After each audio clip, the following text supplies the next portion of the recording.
Yeah, definitely, guys. Definitely not a heat monster, but certainly a really good sauce. Man, I'm not really picking up on those chipotles in any great number, I guess I could say, because I'm not really getting a huge smoky hit out of this. Perhaps a tiny bit, but definitely not the main flavor profile going on here. And kind of maybe just a little bit of that smoky note hanging in the back, but nothing crazy. Kind of glad of that. Chipotle peppers have a tendency to kind of take over the flavor, take over even the spices, and leave that kind of woody, smoky character in there, giving some sauces a beef jerky-like note, especially when it's mixed with some salt. So this sauce, thankfully, avoiding that problem and focusing in more on the fruitiness, some sweetness, and some garden vegetables. Everything that I would expect from the Cambridge chili farm. No matter what peppers they use, they don't try to go overboard on the heat. Though while there is a nice glowing heat to the sauce, and the same could be said of their Naga napalm. If you caught that episode, still, even though there were Nagas in there, still kept the focus really on some other ingredients going on there, making everything known. And again, some real red onion notes, which again, a red onion is another thing that kind of comes to the forefront. But I really like how they blend their flavors, and you can really get that red oniony flavor in their sauces. It's kind of a flavor profile of the Cambridge chili farm. Always going to expect a little bit of those onion flavors to shine through. And hey, what a good sauce this is. Lots of flavor, has some decent heat. Perhaps with the chocolate habanero, I might have expected a little more heat. But hey, what it's kind of missing a little bit on the mark of the heat here, certainly making up for in flavor, as this is a really, really good sauce. Yeah, chocolate habanero voodoo. No wonder it's one of their biggest sellers. You can take a look at how creamy and chunky that is. Attractive to look at. Hey, some people are against brown sauces, but hey, when the chocolate habanero is involved, hey, somehow that becomes all the more attractive because you're thinking of that rich chocolatey color. And yeah, so hey, chocolate habanero voodoo. Check this out. So hey, I have this like kind of peppery, oniony, garlicky, slightly smoky flavor, some salty notes going on in the tongue. All this stuff happening in good balance, guys. Nothing overpowering.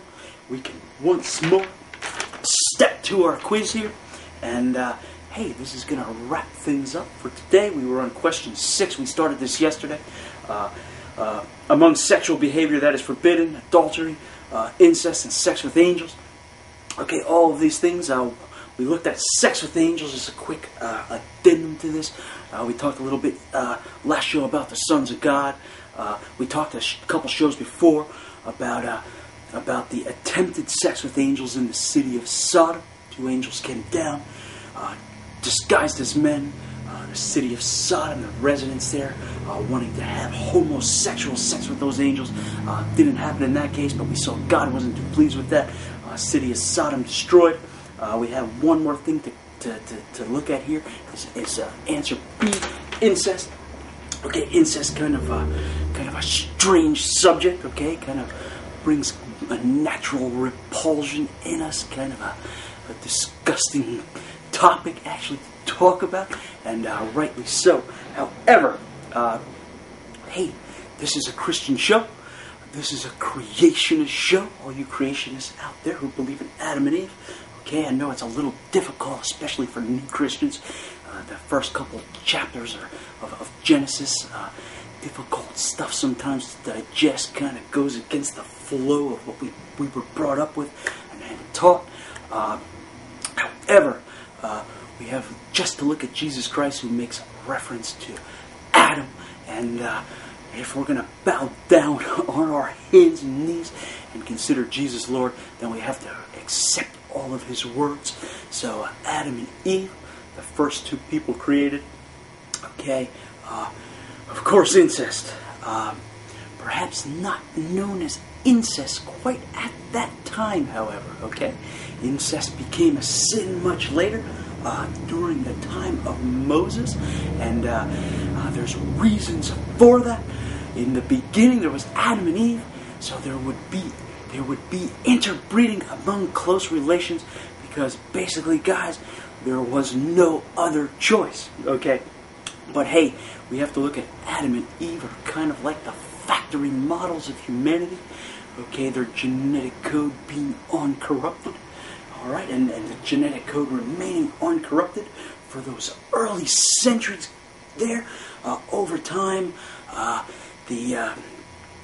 due to outside influences and dangers of the world, also our sinful natures, the genetic code kind of becomes corrupted, and that gets amplified over the generations, with it becoming magnified as the closer we interbreed. Okay, so basically the sin of incest becomes the genetic troubles associated with such things.